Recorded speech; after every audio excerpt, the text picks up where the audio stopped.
جی السلام علیکم۔ امید کرتا ہوں آپ سب خیریت سے ہوں گے۔ Welcome to my YouTube channel Vedan Mustafa official.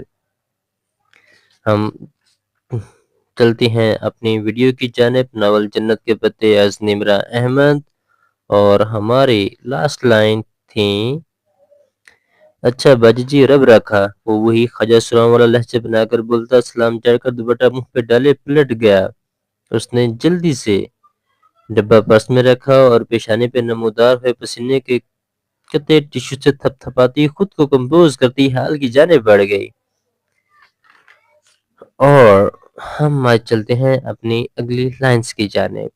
وہ آج بھی ایک الگ تھلگ ہونے والی میز پہ بیٹھی رہی۔ اس کا دل سٹیج پہ جا کر مووی بنوانے کو قطعاً نہیں چاہ رہا تھا۔ اس شریفوں کے مجرے نے اسے ایسا احساس صدم تحفظ بخشا تھا کہ وہ کسی بھی دوسرے کے کیمرے یا موبائل سے کھنچوانے سے احتیاط برت رہی تھی۔ یہ موویز اور تصویر کہاں کہاں نہیں گھومتی ہوں گی۔ اس نے جرجری لے کر سر جھٹکا۔ اتنے بڑے حال میں کوئی بھی اس کی جانب متوجہ نہ تھا۔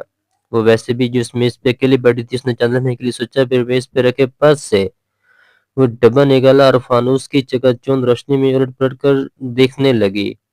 وہ ایک ہاتھ جتنا لمبا اور 5 انچ موٹا مستطیل ڈبہ تھا۔ ڈبہ نہ بہت بھاری تھا نہ بہت ہلکا، وہ گہری بھوری لکڑی کا بنا تھا۔ اس کے ڈھکن کے علیحدہ ہونے کی جگہ پر 6 خانے بنے تھے، جس کے اندر اے لکھا نظر آ رہا تھا۔ اس نے ایک اے پہ انگلی رکھی، نیچے کور رگڑا تو اے نیچے چلا گیا اور بی سامنے آ گیا۔ وہ اس سے نیچے کرتی گئی۔ ان 6 خانوں میں پوری انگریزی کے حروف تہجی لکھے تھے۔ جیسے عموماً بریف کیس پہ ایسی اسٹرپس لگی ہوتی ہیں جو 3 زیروں پہ کھل جاتی ہیں، ویسے ہی اس باکس کو کھولنے کے لیے کوئی 6 حرفی لفظ سامنے لانا تھا۔ پنکی نے کہا تھا اسے کھولنے کا طریقہ اس ڈبے پہ لکھا ہوا ہے۔ اس نے ڈبے کو الٹ پلٹ کر دیکھا اور لہجہ بھر کو ٹھٹکی۔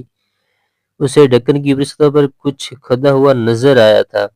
وہ چہرہ ڈبے پہ جھکائے آنکھیں سکیڑ کر پڑھنے لگی۔ وہ بہت باریک انگریزی میں لکھا ایک فقرہ تھا: Into the same river no man can enter twice. ایک ہی دریا میں کوئی شخص 2 دفعہ نہیں اتر سکتا۔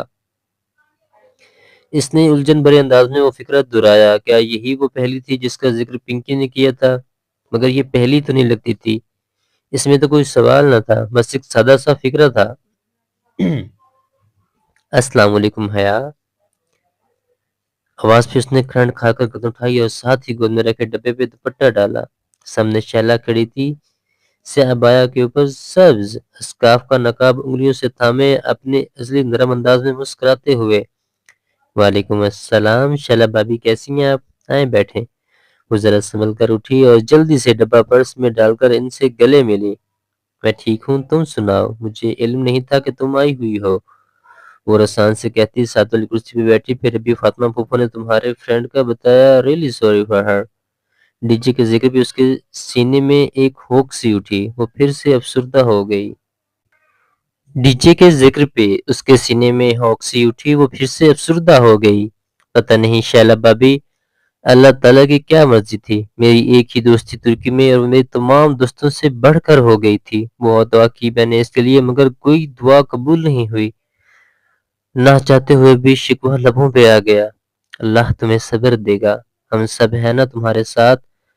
شیلا نیاز کا ہاتھ نرمی سے دبایا۔ سپین آنٹی کا بیٹا بھی آیا ہے؟ جی وہ ادھر ہے۔ اس نے نگاہ کا زاویہ موڑا تو شیلا نے تعقب میں دیکھا۔ اسٹیج کے قریب وہ مسلمان صاحب کے ساتھ کھڑا تھا۔ سیاہ ڈنر سوٹ میں ملبوس اس کی مغناطیسی شخصیت بہت شاندار لگ رہی تھی۔ سلیمان صاحب اس کے شانے پہ ہاتھ رکھ کے کسی سے اس کا تعارف کروا رہے تھے اور وہ دھیمے انداز میں مسکرا رہا تھا۔ آج وہ اس کے ساتھ اتنے مطمئن اور محسوس لگ رہے تھے، گویا روحیل واپس آ گیا ہو۔ بہت اچھا ہے ماشاءاللہ۔ تھینکس، وہ لمحے بار کو چکی۔ شیلا بھابی ایک بات کہوں، آپ کی ساس نے آپ کی اتنی خوبصورت بری بنائی تھی اور آج بھی آپ نے انہی میں سے کوئی سوٹ پہنا ہوگا۔ اس طرف تو عورتیں ہی ہیں، آپ کا بایا، میرا مطلب ہے آپ کے کپڑے تو نظر ہی نہیں آ رہے۔ وہ رک رک کر ہچکاتے ہوئے بولی تھی۔ داور بائی کی مہندی پہ اس نے بہت کھنکدار لہجے میں شیلا کو نقاب اتارنے کے لیے کہا تھا، مگر آج اس کی آواز سے وہ کھنک منفوط تھی۔ جواباً شہلا بہت تھکن سے مسکرائی تھی۔ کیا فرق پڑتا ہے حیا؟ اتنے مردوں کو اپنے کپڑے دکھا کر مجھے کیا مل جائے گا؟ تو نقاب ہی اتار دیں۔ اس کا لہجہ بہت کمزور تھا۔ اس نے نقاب ڈھیلا بھی نہیں کیا اور حیا نے پھر نہیں کہا اسے، کہا ہی نہیں گیا۔ وہ تو خود دل سے نہیں چاہتی تھی کہ شہلا نقاب اتار دے، وہ تو بس اس کا جواب سننا چاہ رہی تھی۔ اسے شریفوں کے مجرے کا وہ منظر اچھی طرح سے یاد تھا، جب سنہری اور چاندی کی محور رقص پریوں کے پیچھے کرسی پہ ترچھی ہو کر بیٹھی کسی آنٹی سے بات کرتی ہوئی شہلا نظر آ رہی تھی، مگر نقاب میں ہونے کے باعث اسے کوئی پہچان نہیں سکتا تھا۔ سو اس کے حصے میں وہ بدنامی نہیں آئی جو ان دونوں کے نصیب میں آئی تھی، مگر آج وہ اتنی پژمردگی اور تھکان سے کیوں مسکرائی تھی، یوں جیسے اس کا دل اندر تک زخمی ہو۔ وہ دکھ، وہ تھکن، وہ زخمی نگاہیں، اسے کسی نے پکار لیا اور وہ اٹھ کر چلی گئی، مگر حیا کی نگاہیں کافی دور تک اس کا تعاقب کرتی رہیں۔ پچھلی دفعہ اسے شہلا کو عبایا میں دیکھ کر عجیب کوفت بھرا احساس ہوا تھا، مگر آج ایسا نہیں ہوا۔ وہ اس کی اندوہ بھری آنکھوں میں اٹک کر رہ گئی تھی۔ شیلا کو کیا غم تھا؟ اتنی اچھی فیملی میں شادی ہوئی، اتنا ہینڈسم شوہر، امیر کبیر، ماں باپ کا اکلوتا بیٹا، پھر اس سے کیا دکھ تھا؟ تو پھر سارا فنکشن یہی سوچے گئی۔ آدھی رات گئے اپنے کمرے میں بیٹھے وہ پھر سے اس ڈبے کو الٹ پلٹ کر دیکھنے لگی جہاں ڈولی، پنکی، احمد پاشا، مگر انگریزی میں یہ سارے نام 5 حرفی تھے، چھٹا حرف نہیں ملتا تھا۔ وہ بار بار اس صدر کو پڑھے گئی مگر کوئی حل نظر نہیں آتا تھا۔ مگر وہ کون سا شخص تھا جس کے پاس ایسے ہر محنت طلب مسئلے کا حل ہوتا تھا؟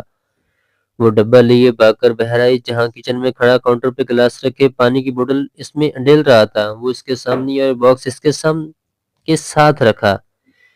یہ مجھے کسی نے دیا ہے، مجھے اس کا پاسورڈ نہیں معلوم، اسے کھول دو۔ وہ آواز پہ چونکا، پھر بوتل رکھ کر ڈبہ اٹھایا۔ یہ کیا ہے؟ وہ ذرا چنبے سے اسے پلٹ کر دیکھنے لگا۔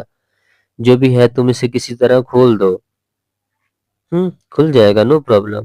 وہ ڈھکن اور ڈبے کی بند دراز پہ انگلیاں پھیر کر کچھ محسوس کر رہا تھا۔ تم مجھے ایک بڑا چھرا اور ایک ہتھوڑا لا دو۔ وہ توڑنا نہیں ہے نا اسے، بلکہ تم تو رہنے ہی دو۔ اس نے خفگی سے ڈبہ اس کے ہاتھ سے واپس لے لیا۔ کیا ہوا ہے؟ میں کھل تو رہا تھا، 1 منٹ مجھے دیکھنے تو دو، میں خود کر لوں گی، تم رہنے دو، تم میرے لیے کچھ نہیں کرتے۔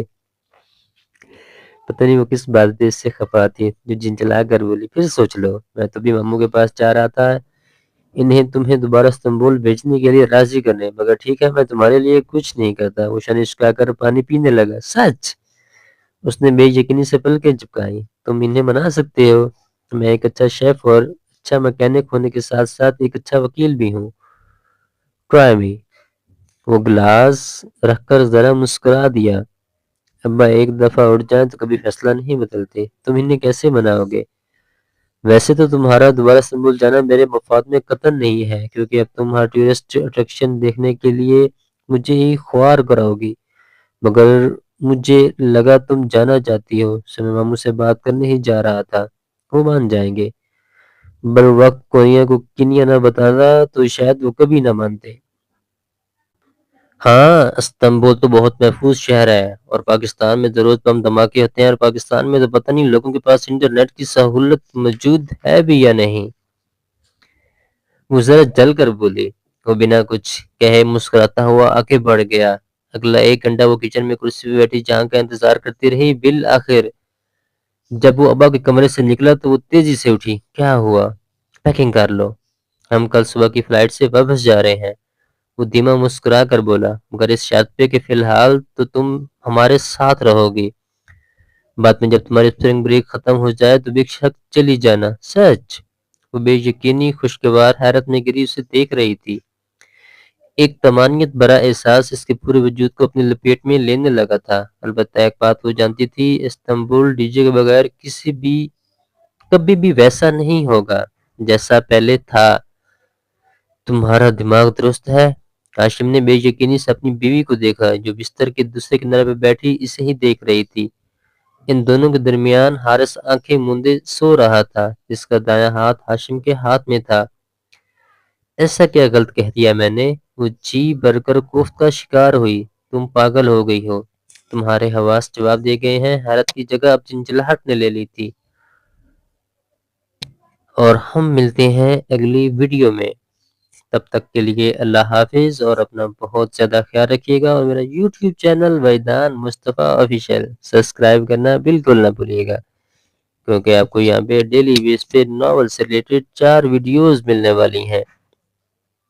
جی ہاں، تو سبسکرائب تو کرنا بنتا ہے نا یار، سپورٹ ہی کر دو. آپ سب کی سپورٹ سے یہ ممکن ہے.